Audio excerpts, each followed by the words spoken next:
Well, Dragon Folk, the keynote speech for Pro Tour Amsterdam was just recently, and there was a lot of information about the future of Flesh and Blood, as well as more spoilers for the next set in the rotation for Rosetta, the Return to Candlehold with a bunch of arcane damage characters. So let's go ahead and take a look at what we learned today, and I'll give you my thoughts and opinions on whether or not I'm super excited for the set and super excited to continue to see the future of Flesh and Blood as it grows.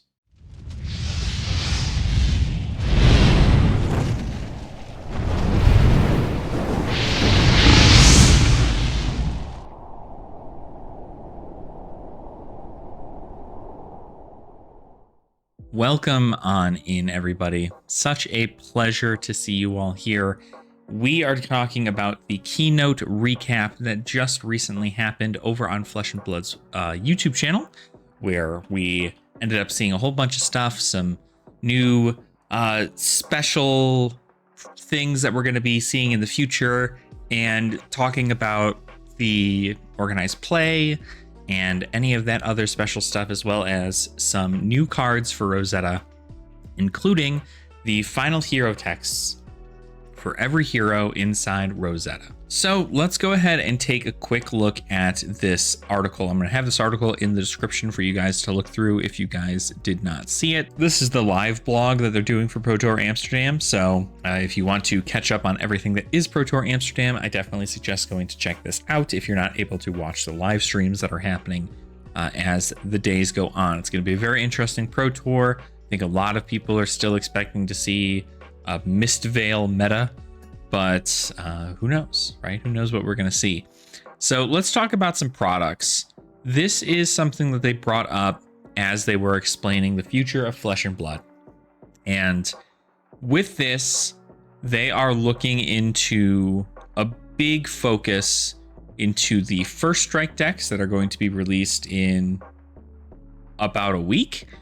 And that is going to be a big focus for people who are trying to get into the game, according to Brian Gottlieb, who was the speaker at the keynote speech, that the first strike decks are going to be very, very oriented towards just new player play, and that's pretty much its whole basic concept. They want this to be the beginner product and really make it a learning experience more so than these cards are going to break a meta.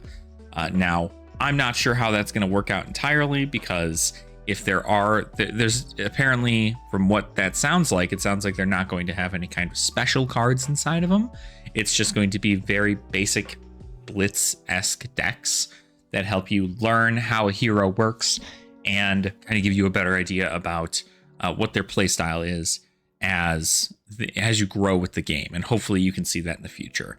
I think the only thing with first strikes, I've made a video about previously that you guys can check out, but first strikes, it's a big thing where both these decks are supposed to go into one another, Aurora versus Terra, and I think the concept is really, really good, but I almost wish that they had made a box set where you bought both of them, and it was very, very prominent that you had to buy both in the box set, so you could sell it for like, $30 and get 2 decks, or even like $20 and get 2 decks, and make it so it's very, very specific that these 2 decks are supposed to go into one another. Because if you're going to be making a new product that is specific towards that, and you come out with other first strike decks, which I'm sure there will be, although according to this roadmap, there will not be for some time any more first strike decks.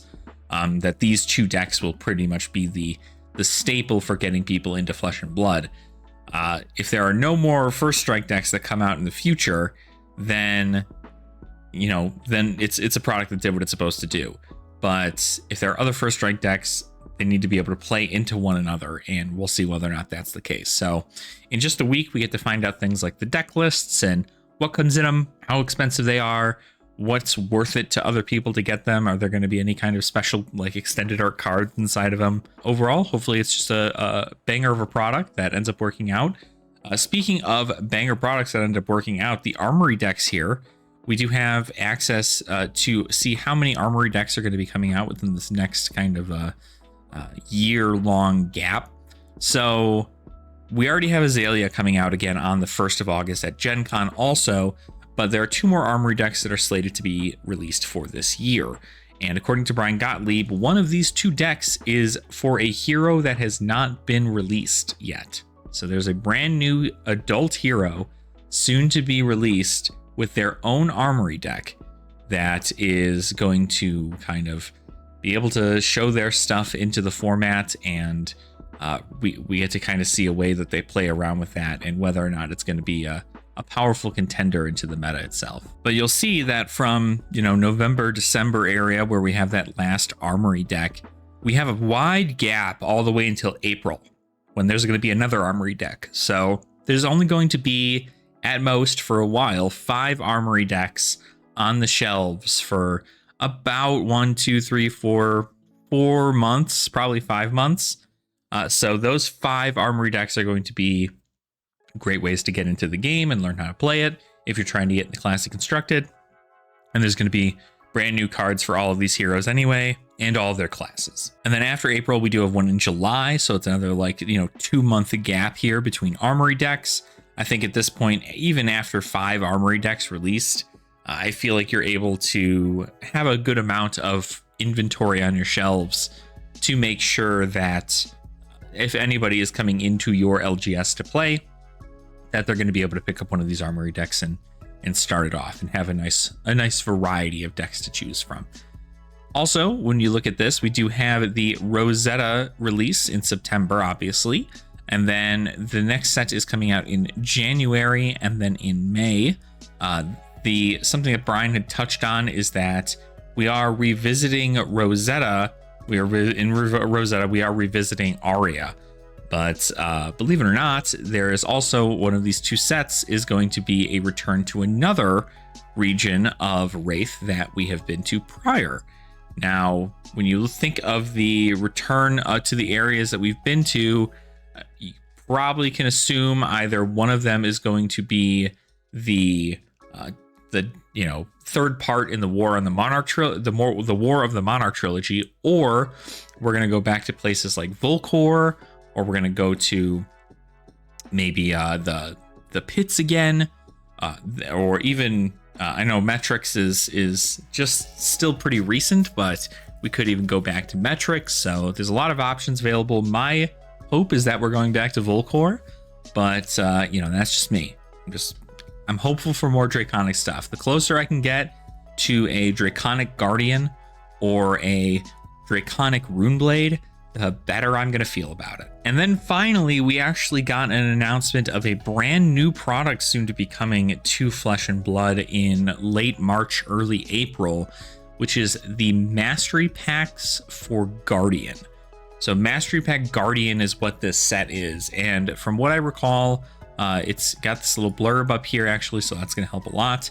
Delicious gem for those players who have learned the ropes and are looking to take the next step up with the brand new Mastery Pack. This special booster set contains 140 mostly new cards, all playable within a certain class. This allows fans to master their favorite class, upgrade their decks, and even crack Shuffle and Play. We're kicking things off with Mastery Pack Guardian releasing in March 2025. You know what that means? It's hammer time. So what this is a small, almost supplemental set specifically for the Guardian class. So they're going to bring back Crack Shuffle and Play, which is something that we saw back in Bright Lights. They were able to utilize something like Crack Shuffle and Play because every one of the classes in Bright Lights was the same. And so since every class is going to be the same in Mastery Packs, it's all going to be Guardian focused or whatever the future ones are going to hold. They are going to essentially be small supplemental sets specifically for that class. So that way you get brand new cards as well as reprints of some older cards. So you can go ahead and just slap some cards together from packs, and then you can go ahead and throw down against your opponent. While also, learning how to play Guardian. If you've never played Guardian before, it's going to be a great way to get you into it. And instead of you having to buy a different product throughout the line, you have to buy some WTR, and then you buy some Everfest, and then you buy some heavy hitters. So instead of going about buying a whole bunch of different stuff, you can instead make a big focus on just these Mastery Packs and then you can buy singles from places, to better your deck. But I'm curious if there are going to be new heroes that are released in here, or if they're going to make it just like 3 random guardians at the time that you're able to play into one another through this. So it's going to be interesting. I'm curious to see. I do personally think, though, that we're at a point where there are a lot of different SKUs that are happening with Flesh and Blood, and I want there to be a nice, flow of people being able to get into the game and know what they're able to buy and what they're going to get and how they get it. But it is understandable. They're trying to increase their audience and try out new things. And because they're still in the beginning stages of their life, even though it's been only 5 years, that this is going to be something that is a test for them. And it's going to see whether or not it's a win or a flop, or, how it ends up working out for other people. But sales will be able to tell those numbers, and, player feedback is always going to be very good there too. Something that I noticed is not on here, though, and I could be wrong. Yeah, no, it's not on here, so don't worry about all that down there. But something that they're also releasing as a product, if you really want to think about it, is that during the World Championship that's happening in November, something that they are doing, which, again, the World Championship is happening in Osaka in Japan, they are coming out with their 5th anniversary booster pack. Now, nobody knows what is going to be in these booster packs, or these 5th anniversary booster packs. So where is it here? Those of you joining us in Japan for the World Championship may even get your hands on something truly special, the 5th anniversary pack. What's inside it, Brian? The people have to know. Nobody's going to know what's in there. They're not going to talk about it until people open up the pack. So October for the organized play is when the World Championship is, or October, end of October, beginning November. So those are going to be the times in which you are going to be seeing those packs be opened. I am sure it's going to be something very special. I hope it isn't anything like a game-breaking kind of card, or a reprint of a card that is only available through there. I guess a reprint isn't terrible as long as the reprint is widely accessible, but you do want to make sure that you're getting... You don't want to step on the toes of a lot of players, because there's already a lot of people who are mad about the Blaze thing. So to make this a promo that's specifically available only at the world premiere, I'm sure it's just going to be a celebration of cards. But it's going to contain cards, multiple cards. So I'm curious what's going to be inside of it. If it's going to be like a 3-card pack or a 5-card pack, we'll just have to see. We did also go over the Pro Tour stuff here. So if you want to take a look at this, I'm going to kind of gloss over this stuff here. It's obviously just shows that we have several skirmishes happening throughout the year. New Road to Nationals, ProQuest is in October. And then it looks like we're doing more world premieres for these sets. World premieres seem to be a pretty big thing that a lot of people are enjoying for when a set is released, to have a big, celebration for the release of a set. So I'm sure they'll find a place in a certain region to host a world premiere, to again emphasize that play the game, see the world, motto that they utilize. So a couple world premieres here. Pro Tour Europe, not sure where in Europe, but there's a Pro Tour in Europe happening in March. That's where you can qualify for that during this ProQuest. And then you have Pro Tour APAC, which is in July, and you can qualify for that during this ProQuest in April. So yeah, that's pretty much their organized play event. They're still rocking the $1.5 million prize pool. Lots of people getting into the competitive scene for Flesh and Blood. It's just really great to see. All right, now let's move on to what you guys probably already wanted to see, right? All that other stuff I was talking about, you probably skipped. You're at this point now. Now we're talking about Rosetta. Rosetta is the next set for Flesh and Blood, and there's a lot of stuff that was released for spoilers for the set. And I wanted to go over just the key dates here real quick. Preview seasons, August 27th through 30th. The world premiere is September 6th. Calling Tampa Bay, and September 7th through 8th. Pre-release events September 13th through the 16th. Release day is September 20th, and then play day events are September 20th through 22nd. So The preview season is going to be interesting again, because if you don't know, the preview season for Rosetta is going to be whatever LSS wants to release, but a good portion of the cards are to remain a mystery until this world premiere that's happening on September 6th, where players are going to open cards and play sealed into one another at this big world premiere event. And they're going to be able to open up cards that they've never seen before inside the set to kind of really bring home that mystery of, you know, you don't have to worry about having everything spoiled before the set. You get to have it spoiled while you are playing. And I feel like it's a very, very good move from LSS to do that. I feel like a lot of players really enjoy doing it. I feel like the only people who don't get to enjoy it are the people who are getting really, really big into the sealed format, because they're just kind of not sure what they're getting into and what they should be playing, especially if you're going to be doing things like draft. But I'm sure they'll have all the information they need when it comes down to it. So let's take a look here at our 4 heroes. So in Rosetta, there are 4 new heroes that are coming out. There is Florian the Rotwood Harbinger, Verdant's Thorn of the Rose, Aurora Shooting Star, and Acilio Constella Intelligence. These 4 heroes, previously we had seen what Florian and Aurora did, but they were the young hero versions of them, and we only knew just a little bit. We knew that there were 2 other wizards, but they didn't release the wizard information yet.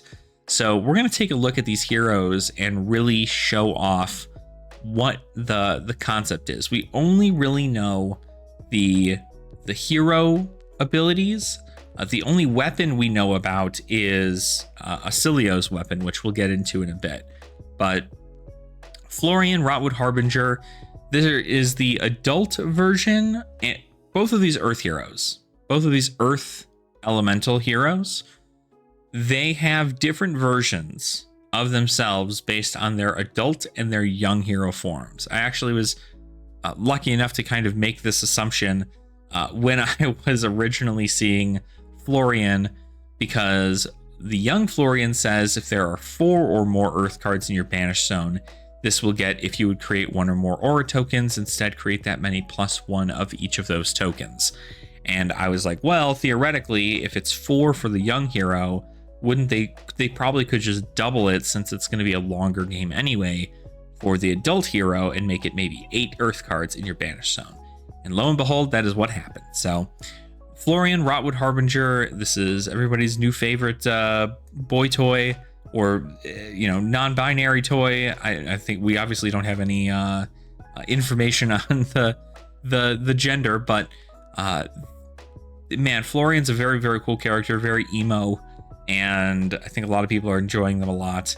I am curious to see what their game plan is, because they also are going to be utilizing health, which we'll check out in a bit here. But Florian Rotwood Harbinger, very cool hero, 40 life, 4 intellect, and we don't know their weapon yet, so we'll have to see what their weapon is later. Then we move on to Verdant's Thorn of the Rose, personally one of my favorite hero reveals, because everybody who had made the assumption that healing yourself was going to deal arcane damage was correct. And let me tell you, it is kind of insane. Verdant's Thorn of the Rose has 40 health as a wizard. Just keep that in mind, 40 health as a wizard. And if there are 8 or more Earth cards in your banished zone, Verdant's gets, whenever you gain life during your turn, you may deal 1 arcane damage to any opposing target. So the target is important, because if you're trying to, pop any of your opponent's angels, or you're trying to kill any of their allies, if Dromai comes back and Verdant's is still a thing, this is probably going to be at least a nice little counter to playing against Dromai. So it's a very, very powerful ability. But again, you do have to have those 8 or more Earth cards in your banished zone, and I'm just not sure how quickly that's going to happen. So as her hero power is essentially turned off until she decomposes enough cards to where she's able to start doing that arcane damage every single time she gains life. So she's going to be very big life gain focused hero. This does make her Heartbeat of Candlehold card that is out in that has been spoiled already. Where do we have it here? Heartbeat of Candlehold, a very, very powerful card, because now it's a specialization for her. It's a 1-cost blue that blocks for 3 that essentially says gain 3 life and deal 3 arcane damage and go again in this situation. So this is very powerful. I expect this to be, obviously I think this is going to be a staple in her, but it's certainly going to be a staple in her for Clash. So very cool stuff there. So that's Verdance. Her young hero version of herself has only 4. You only need 4 or more Earth cards in your banish zone, so just keep that in mind. Then we are moving on to Aurora. Aurora is the Lightning Elemental Runeblade, and they have the ability of pay 2, create an Embodiment of Lightning token. Activate this only if you've played a Lightning card this turn. So you can play a Lightning non-attack action or a Lightning attack action, and then you can, at instant speed, pay 2, create an Embodiment of Lightning token, and then your next attack action you play is going to go again when you play it because of the Embodiment of Lightning. Now, the other cool thing is that you can theoretically stack these, but it doesn't really matter. You're not gonna be able to really stack them. I guess that's not the case because they'll both pop if you're playing an attack action. But it's a great way to kind of get like a 2 to 3 card ability off. But I imagine the concept is play a Lightning non-attack action, use her ability to create an Embodiment of Lightning token, attack with a Lightning card, like an attack action, that will go again because of the Embodiment of Lightning token, and then you can swing with your weapon. And your weapon might be like, gets +2 if you created an Embodiment of Lightning token this turn. So that'd be pretty interesting, but that is a concept for Aurora. Apparently her playstyle is very simplistic, which is why she is a part of the First Strike deck series. So I'm very curious to see. I love her entire aesthetic, and I'm really curious to see what this sword is going to do, because the sword looks incredibly powerful, and she just looks like she's having fun. That's great. But now we move on to Acilio. Acilio is the Lightning Elemental Wizard that is going to be in the set, the first of its kind, and it's got 36 health. It's gonna have 18 health in Blitz, and its ability is very interesting because it's once per turn instant. You discard an instant and then draw a card. That's it. So the cost to do this, you're essentially filtering your hand. You discard an instant card that you have, and then you instead draw a card, and you can do that once per turn. Now, what I assume is because there's going to probably be something along the lines that you have like Brainstorm, which says anytime you draw a card during your action phase, you deal 1 arcane damage to your opponent. This will allow for 1 trigger of that, but I don't know that it's like the best. But something that you do have available to him is his weapon, which is Volzar the Lightning Rod.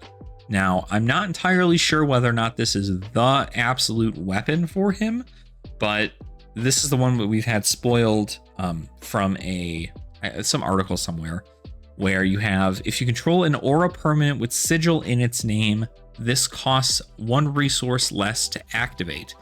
And then once per turn instant, you can pay a resource to amp X, where X is the number of lightning cards that you've played this turn. So apparently Acilio is going to care a lot about cards with sigil in their name, and then they're going to be able to amp X, where it's the number of lightning cards. So it's very storm based, it seems. You're probably going to lightning, storm, your lightning, amp, amp 2 onto some other card, and be able to do that at instant speed. So instead of making things instants, it seems that a lot of the stuff for the wizards are going to already be instants. And you'll see this a lot because you're able to play a lot of very special instants that are lightning with some of these new cards that came out. So with this Acilio, let's check out the split cards. Now, we've seen these in Magic the Gathering. I'm sure there are plenty of other TCGs that have used these things as well, but there are new cards that are out called split cards. Now, I wish these were already rotated so you could kind of read them better, but I'll give you an idea. These split cards, what they do, this is actually a majestic. I didn't even realize that that's its rarity is a majestic, but this is a split card, and it utilizes the ability of meld, where it says you may play one or both of these halves of these cards, and then each one costs the resource amount. So for instance, this null shock costs 1, which means that if you want to play null, it'll cost you 1. And if you want to play shock, it'll cost you 1. But if you want to play both of them, you'll have to pay 2, right? So 1 for null and then 1 for shock. So in this situation, this is a wizard instant that says, if target card has cost less than the total arcane damage you've dealt to your opponent, heroes this turn, to your opponent, your 2 opposing heroes this turn, negate it. So you can negate things like Art of War. You can negate any of the, transcend cards with this. It's a very interesting thing if you're trying to nullify something. So I think this is the first kind of counter spell almost that we're going to be able to see. But I'm curious to see how long that takes to work. Shock is simply just a deal 1 arcane damage to any target. So again, there's that any target situation. So this is just like Zap. No, Zap I think goes to hero. 1 damage to any target. That's kind of where the damage lies. But what you'll notice is that there's a wizard side of this and a lightning side of this. As of the rulings of this, we're not entirely sure, but what I'm assuming is that you have to be a wizard to run this, as well as have the essence of lightning in your hero text in order for you to play null shock. But there is a world in which if you still are just a wizard, you can play this. You just can't play the shock side of it. You can still play the null side of it, because it's not that you have to play both sides. It's that you just have to play the one. But the thing is that shock is, its own card. So you can't run like technically 6 shocks. There's a lot of different things going on to it, but we'll know more about those rulings later. Then we also have this one here. This is another wizard lightning card with Comet Storm and Shock. So this is got the meld cost of 2 for each of these. So it would cost you 4 if you wanted to play both of these. One of these, say, as an action speed, you can deal 5 arcane damage to any target. And this one says deal 1 arcane damage to any target. So Shock is kind of an add-on for lightning heroes because it's just a way for you to deal extra arcane damage and kind of just get some stuff going on there. So again, that kind of helps with Acilio's weapon, where you're kind of amped the amount of times you played a shock or a lightning card. So depending on what you get, that's what you can work with. Then you have the Runeblade and lightning card. Again, there's that shock. So it's not just for wizards, it's also for Runeblades. So any of the lightning heroes are going to get to utilize the shock, which is just, again, dealing a little ping of arcane damage. This one here, though, is really nice. I think this is a very, very powerful one. This is a rare, so we're going to see this in Clash. And it's a 0 cost meld card, which means that both sides of these cost 0. So technically, you can play this side here, which will have the next time an attack you control hits a hero this turn, deal 4 arcane damage to them, and then go again. And then on top of it, you can also play Shock to deal that extra damage to your opponent while you are playing Burn Up. So you want to play this on your turn, but of course, if you're trying to just deal arcane damage, you can do that as well if you're trying to like bring your opponent's life total down. So I like this card a lot, and I said it's a rare. This is a majestic. This is the Thistle Bloom and Life. This is more for the Earth. You'll see that Shock was always the thing over here for the lightning. Earth is going to have life. Life is just simply gain 1 life. But in this case, this is a Runeblade action and an Earth instant. So you're probably going to see this played in Florian. And this says that you can create a Runechant tokens, X Runechant tokens, where X is the total life you've gained this turn. So theoretically, you can play Thistlebloom, and this cost is 0. So you can play Thistlebloom. If you've already gained life this turn, you can go ahead and, you want to gain as much life as you can before you play this card. Then you can play this card, play both sides of it. You play the action side, and then you play the Earth's instant side, gain another life off of it, and then you get X rune chance based on that. So you could probably get like 7 rune chance off of this card for 0. That's a lot. So I'm curious whether or not that's going to be something that we're going to see more use from. This is a Majestic, so I'm assuming it's going to be an auto include in Florian, but I could be wrong. And then we have another one here. This is a Wizard action and Earth instant. So this one is more so for Verdance. And this says Pulsing Aether. Deal 4 arcane damage to any target and then gain 1 life.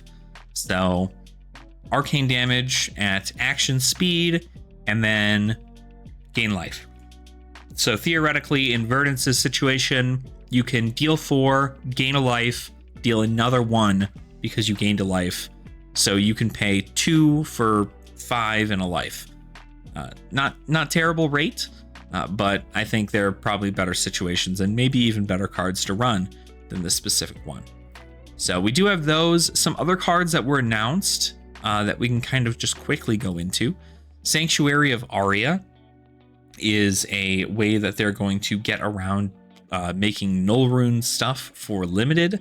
They don't want it to be like, oh, you didn't pull any null rune equipment. Okay, well, sucks for you. You're going to feel bad in this limited format. Instead, they made the Sanctuary of Aria card. This is called a macro, and it's specifically for the Rosetta set. And it says you can start this game with this in the arena when playing a Rosetta limited format. And it pretty much just has that Helios Miter ability of you can pay 2 to prevent the next 1 damage that would be dealt to you this turn by a source of your choice. Destroy this at the beginning of the end phase.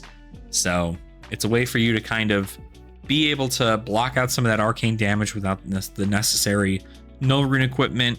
We don't know that there isn't going to be preventative effects on armor yet. I'm assuming there will be, maybe like Spell Void or something of the sort. But from what we know, there was announced that there is not going to be null rune or any kind of arcane barrier in the set. So I'm curious whether or not we revisit Spell Void, if that's the case.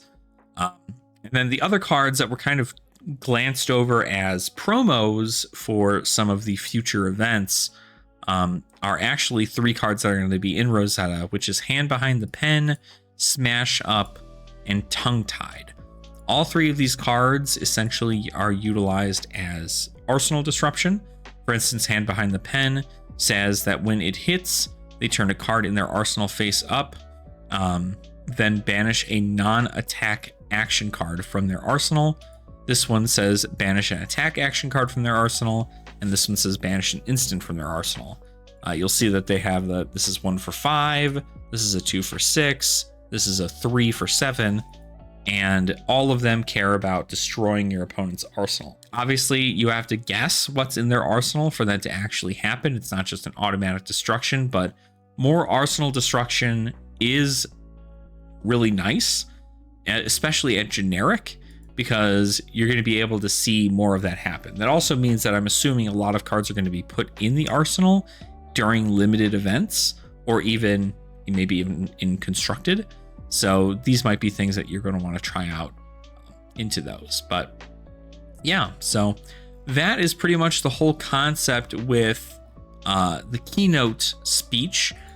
Kind of dove into what the heroes do and my thoughts and everything. Hopefully this resonated with some of you, and I hope that you guys can, take a look at these heroes and resonate with them. I feel like there's a lot of really, really cool themes going on here with the seasons and the meld cards, the split cards, and gaining life and dealing damage. And overall, it's just a fun time. I think it's going to be a very interesting limited event to check out. Heavy Hitters and Part the Mistveil have been banger limited events. So Draft and Sealed have just been like really, really fun. So I'm almost assuming that they're going to keep that same kind of mentality with this. If there's anything that I took away from this that was a little weird for me, was that I personally think that I really hope the 5th anniversary packs are good and more like a thanks for being here concept, as opposed to a here are cards that we would never reprint in a booster box that we're reprinting specifically for you here in in the World Championship to celebrate our 5th year anniversary. The only other thing then would be the Mastery Packs. I feel like I like the Mastery Packs concept a lot because I like Crack, Shuffle, and Play, but I do hope that it's not just a SKU sitting on an LGS shelf later on, because more people are interested in Classic Constructed than they are in playing a very much so Jumpstart-esque format. So let me know what you guys think in the comments down below. I would absolutely love to hear from all of you, and let me know what hero you're going to rock out of Rosetta, if any at all, or are you just going to stick with your faves that you've been playing for a while now. And don't forget to hit that like button, subscribe to the channel as well if you have not already. You can even become a channel member. Channel members do get access to our podcast, The Common Language, a couple days early than when I release it to the public. So if you want to go ahead and support the channel that way and get some early access to The Common Language, you can go ahead and join me there.